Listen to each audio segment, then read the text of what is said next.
మన ఊర్లల్లో ఒకసారి మాట్లాడినప్పుడు మాకు సిగ్గు మానం మర్యాద ఉంటే వాని జోలికి పోం వాని ఇంటికి పోమని మాట్లాడతాం. మరి మేము కట్టిన దాంట్లో మీరు కూర్చొని సిగ్గు లేకుండా మాట్లాడుతుర్రు. ఏమన్నా సిగ్గు శరం ఏమన్నా చీమునెత్తురు మీకుందా? మీ జిల్లా వికారాబాద్లో కలెక్టరేట్ కట్టారు కదా, మరి కలెక్టరేట్లో వచ్చి కూర్చుంటారు కదా, ఉంటురా లేదా? కాబట్టి మాట్లాడితే ఏంటంటే బూతు మాటలు మాట్లాడాలి, మాట్లాడితే ఇష్టం ఉన్నట్టు మాట్లాడాలి. అంటే బూతు మాటల వల్ల కుక్కలకి వస్తాయా, మమ్మల్ని ఏమో తిట్టద్దు అంటారు. నేనే 4-5 మీటింగ్లలో తిడుతుంటే కేటీఆర్ గారు అన్నాడు, అన్న వాళ్ళు అట్లా మాట్లాడితే మనం ఎందుకు మాట్లాడాలి అంటారు. ఒక్కోసారి ఏంటంటే మనుషులం కదా, కోపం వస్తుంటుంది. అరే మేమైతే అదే స్కూల్లో చదువుకున్నాం, తిట్టే స్కూల్లోనే. మీరు ఒకటి తిడితే బిడ్డ 100 తిడతాం. అన్నీ మోసాలే. ఏ మంచి పని? బీసీ రిజర్వేషన్లు అన్నారు, 42% ఇస్తామన్నారు. మోసం కదా? మోసం చేసిరా లేదా? మరి ఏ కార్యక్రమం తీసుకున్నా మోసాలు. ఇక ఇప్పుడు ఏంటంటే దోపిడీ వ్యవస్థ తయారైంది మీ జిల్లాల. మీ చుట్టుపక్కల 2-3 జిల్లాలు కలిపి దోసుకున్నాడే. మీరు గ్రామాలలో చెప్తున్నారు కదా, వాళ్ళ అన్న వచ్చి దోసుకుండు, వాళ్ళ తమ్ముడు వచ్చి దోసుకుండు, మా నాయకుడు వచ్చి దోసుకుండు, ఆ ఎమ్మెల్యే వచ్చి అప్పుడు ఉండే నాకు ఈ కథ. కాబట్టి మీ అందరికీ నేను కోరేది ఒకటే, మీరు ధైర్యంగా ముందుకెళ్ళండి. ఎవ్వని మీద మనం బతుకుతలేము, ఎవని కూడా మనం సమాధానం చెప్పవలసిన అవసరం లేదు. మీరు రైట్ రాయల్గా ఆ గ్రామంలో ఉన్నటువంటి ప్రజలు ఓట్లేస్తే గెలిచినటువంటి వ్యక్తులు. కాబట్టి మీ చేతిలోనే ఆయుధం ఉంది, మీ చేతిలోనే చెక్ పవర్ ఉంది. మీరు ఎవ్వరికి కూడా చెప్పవలసినటువంటి అవసరం లేదు. మీరు మీ పంచాయతీలో తీర్మానం చేయండి. మీరు ఏ కార్యక్రమం చేయించినా కానీ మీరు నిర్ణయించినటువంటి కార్యక్రమాలే జరుగుతాయి. రెండోది సంక్షేమ కార్యక్రమాలు. ఆ ఎమ్మెల్యేలు మాట్లాడినప్పుడు ఎలక్షన్లలో సంక్షేమ కార్యక్రమాలు అందాయంటాయి. మీ అయ్య జాగిరా మీ ఇంట్లోకే ఇస్తున్నారా బిడ్డ? పెద్ద గొప్ప సంక్షేమ కార్యక్రమాలు మీరు ఏం చేస్తున్నారో చెప్పండి ఫస్ట్. ఆడబిడ్డకు 2500 ఇస్తానన్నారు, ఇస్తుండ్రా? పెన్షన్లు 2000 కేసీఆర్ ఇస్తుండే, నేను 4000 ఇస్తానన్నారు, ఇస్తుండ్రా? కళ్యాణలక్ష్మి షాదీ ముబారక్ ఆయన 1,00,000 ఇస్తుండే, నేను తులం బంగారం అన్నాడు, ఇచ్చిండా? మరి ఏం చేసిండ్రని చెప్పి మాట్లాడితేనేమో మేము చేయనిస్తలేము అంట. మేమేం చేయనిస్తలేము, మిమ్మల్ని చేయండి మీరు చెప్పినటువంటి మాట.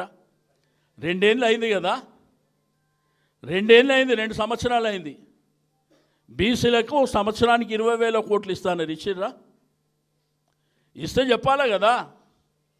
ఏ కార్యక్రమాలు కూడా చేయకుండా ఏదో మేము గెలిచిన వాళ్ళము 38-39 మంది అంటే ఇప్పుడే ఆనంద్ చెప్పిండు. మీ గ్రామాలలో మీరు చెట్ల కింద కూర్చొని, రచ్చబండ మీద కూర్చొని, పంచాయతీ ఆఫీసులో కూర్చొని గా 10 మంది ఎమ్మెల్యేలు ఎక్కడమైనరు మీకు తెలియదా?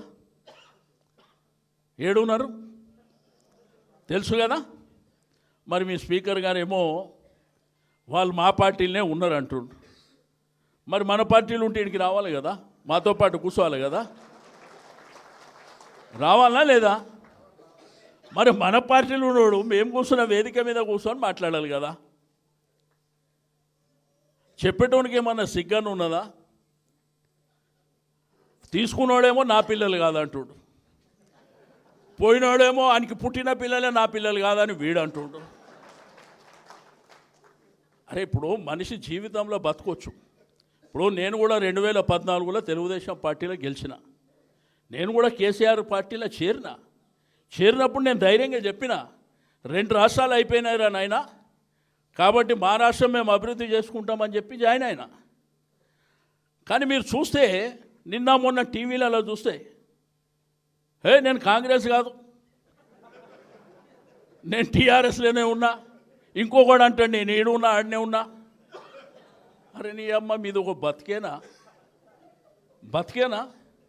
మనోళ్ళు అంటారు కదా, ఈ బతికే బదులు బాయిలో పడి జావుండ్రా బిడ్డ అని.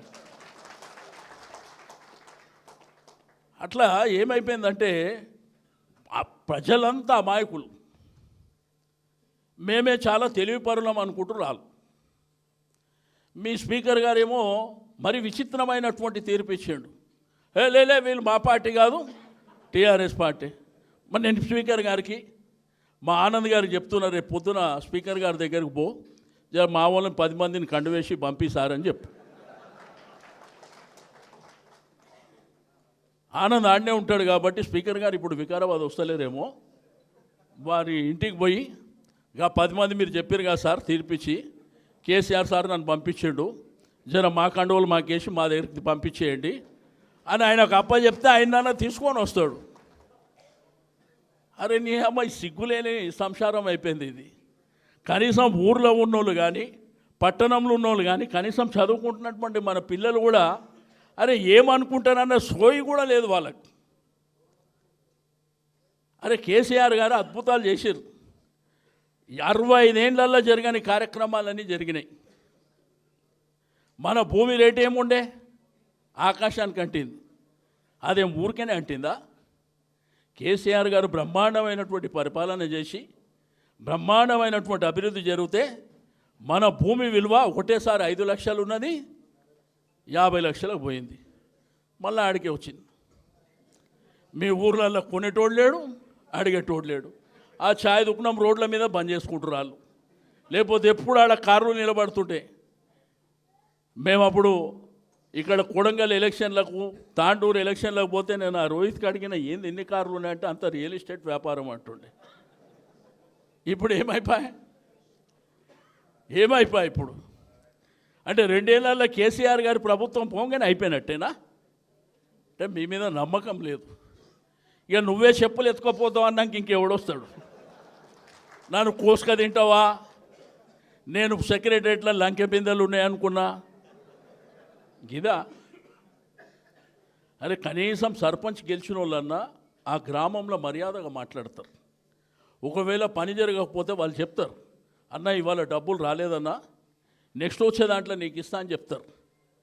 మీకంటే దరిద్రంగా తయారయ్యారు వాళ్ళు. ఇంత దరిద్రమైనటువంటి ప్రభుత్వాన్ని నేను ఎప్పుడు చూడలే. నేను 6 సార్లు ఎమ్మెల్యే గెలిచిన. ఇటువంటి ప్రభుత్వాన్ని నేను ఎప్పుడు చూడలే. ఇంత దరిద్రమైనటువంటి ప్రభుత్వాన్ని కేసీఆర్ గారు, అప్పుడేమో కేసీఆర్ గారు కలవలేదు, బయటికి రాలేదు. కేసీఆర్ గారు కలవవలసిన అవసరం లేదు. కేసీఆర్ గారు తన ఆఫీసులో కూర్చుంటే మన ఇంటికాడ పని జరుగుతుండే. ప్రజలకు ఏం అవసరాలు ఉన్నాయి, ఏమి కావాలి ఆయన ఆలోచన చేస్తుండే. బతుకమ్మ పండుగ వచ్చిందంటే మా ఆడబిడ్డలకు చీరలు ఇవ్వాలి, రంజాన్ వచ్చిందంటే ముస్లిమ్స్కు మరి తోఫా ఇవ్వాలి, క్రిస్మస్ వచ్చిందంటే వాళ్ళకు కూడా కార్యక్రమాలు ఈ విధంగా ఆలోచన చేసాడు. గ్రామాలన్నీ పచ్చగా కనిపించాలి. ఎన్ని చెట్లు పెంచాడు ఆయన? దేశం ఆశ్చర్యపోయింది. ఇప్పుడు ఎవడన్నా చెట్లు పెంచేటోడు ఉండా? చెట్లు పీకేటోడు తప్ప ఉన్నాడా? చెట్లు పెంచేటోడు ఎవడన్నా? ఇప్పుడు ఆ రోజు కూడా అన్ని దొంగ మాటలే. ఎలక్షన్ల ముందు కూడా కార్లు కొనుక్కొని అంటే విజయవాడలో పెట్టినామంట మేము. మంత్రుల కార్లు కొనుక్కొని విజయవాడ. మా కొడుక ఎవడు తిరుగుతుండ్రా ఇప్పుడు? మరి మావే అని చెప్పుకోండి. ఏదైనా అబద్ధాల మాటలు, అబద్ధాలతోని మరి ఈ దేశంలో కాంగ్రెస్ పార్టీ అధికారంలోకి వచ్చి ఈరోజు దిక్కు దివానం లేకుండా ఈసారి ప్రభుత్వం ఎట్లయినా పోతుంది. కానీ 25 ఏళ్ళ దాకా కాంగ్రెస్ అనే మాటనే రాదు అనేటువంటి విషయాన్ని నేను ఈ సందర్భంగా తెలియజేస్తూ ఉన్నాను. కాబట్టి మీరు కూడా మీ గ్రామ పంచాయతీలలో ధైర్యంగా ముందుకెళ్ళండి. ఓడిపోయిన మన తమ్ముళ్ళని, మన చెల్లెళ్ళని, అక్కల్ని కూడా వాళ్ళకు కూడా మీరే ధైర్యాన్ని నింపి ముందుకు తీసుకువెళ్ళవలసినటువంటి బాధ్యత కూడా మీ అందరిపైన ఉందని చెప్పి, 2 ఏళ్ళ నుంచి రూపాయి ఇచ్చినోడు లేడు మనకు. 2 ఏళ్ళు అయింది కదా, చూస్తే ఇంకో 2 ఏళ్ళు అవుతుంది. ఇక 5వ సంవత్సరం ఎవడవని మాటినాడు. తెలుసు కదా మీకు ఎలక్షన్ టైం కాబట్టి లాస్ట్కి వస్తే మరి మన ఎమ్మెల్యేల కాంగ్రెస్ వాడు వచ్చి కూడా మనం ఎమ్మెల్యేలకే ఓటేసే పరిస్థితి వస్తుంది. అది మాత్రం 100% వస్తుంది, మీకు అనుమానం లేదని చెప్పి నేను ఈ సందర్భంగా తెలియజేస్తూ ఉన్నాను. 10 సంవత్సరాల కేసీఆర్ గారి పరిపాలనలో పంచాయతీ కానీ, ఎంపీటీసీ కానీ, జిల్లా పరిషత్తులు 30కి 31 గెలిచినాం మనం. మున్సిపాలిటీలు అన్నీ గెలిచినాం. సర్పంచ్లు, జెడ్పీటీసీలు, ఎంపీటీసీలు అన్నీ గెలిచినాం. ఇప్పుడు మొన్న రేవంత్ రెడ్డి గారు 66% వాళ్ళు గెలిచారంట. సరే మీరు ఇంకా కళలనే ఉండండి, మీ కళలు ఇంకా 2 ఏళ్ళు పండని, 2 ఏళ్ళ తర్వాత మీరు చూస్తారు ఒక అద్భుతమైనటువంటి మరి ప్రభుత్వం రాబోతుంది తప్పకుండా కేసీఆర్ గారి నాయకత్వంలో అని చెప్పి నేను ఈ సందర్భంగా తెలియజేస్తూ మీ అందరికీ మరొకసారి మనస్ఫూర్తిగా అభినందనలు తెలియజేస్తూ సెలవు తీసుకుంటాను. Thank you.